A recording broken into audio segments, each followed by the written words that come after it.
to process information that comes in through your eyes or your ears or your hands so that you can solve problems or make things which are valued in at least one culture or community. That's the definition, but I think an analogy or metaphor works better. The traditional view of intelligence suggests we have a single mainframe computer inside our skull. And if that computer works well, you're smart in everything. If it works average, you're average in everything. If it works slowly, you're kind of dumb in everything.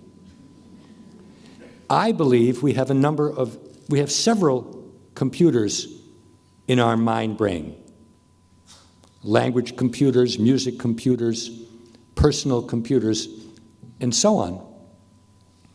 And there are probably a few people where all the computers work well, a few people where none of the computers works well, but most of us are an amalgam, a combination of some computers that are quite good, some computers that are average, and some computers which don't work very well.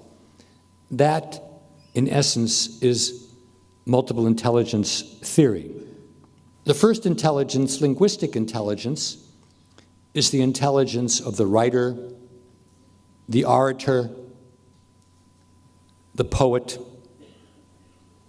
the journalist, people who use language as their major activity. The second intelligence is logical mathematical intelligence. That's the intelligence of the mathematician or the scientist. Most intelligence tests only look at those two intelligences. And they're important for school, especially a Western secular school, as we had in Europe and then in the Americas in the 20th century. Whether it's appropriate for a digital school of the 21st century, nobody knows. If you're good in language and logic, you will succeed at most Western schools, and as long as you stay in school, you'll think you're smart. But if you should ever navigate the streets of Sao Paulo in an automobile, or you should ever try to survive in the Amazon, you will discover that there are other kinds of intelligence which are at least as important. Musical intelligence, the intelligence of performers, singers, composers, conductors. I understand now in Brazil there is a movement to get more young children able to play violin and other instruments. That's musical intelligence.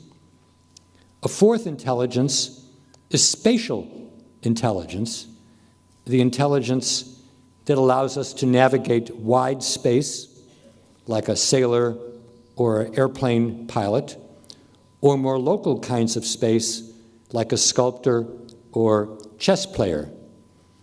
My example of spatial intelligence is an architect, and I was delighted to learn that one of the world's most famous architects, Oscar Niemeyer, is still alive, over 100 years of age, and still working in Brazil. That gives us a lot of hope. A fifth kind of intelligence is bodily intelligence, the intelligence of the athlete, the dancer. Someone like Pele undoubtedly has a lot of bodily kinesthetic intelligence. It's also the intelligence of a craftsperson or a surgeon, people who use their whole bodies or parts of their bodies, like their hands or their mouth, to solve problems or to make things. Interpersonal intelligence is the intelligence of understanding other people. Obviously, it's important for leaders, teachers, clinicians, salespeople, people who are in religion, who have a congregation. All of those involve interpersonal intelligence. Some people call it social intelligence. A very interesting intelligence is intrapersonal intelligence, understanding of yourself. Having a good model of who you are, what your strengths are, what you're trying to achieve, what happens when something goes wrong. It's a very important intelligence. We don't know anything about how to teach it. An eighth intelligence, which I did not write about until 10 years ago, is the naturalist intelligence. It's the intelligence that allowed us to recognize the differences between plants, between animals, between rock formations, between clouds, the world of nature. None of us would be here if our ancestors had not known what to eat and what not to eat, what animals to pursue, which animals to run away from. But now, most of us don't have to work in the world of nature.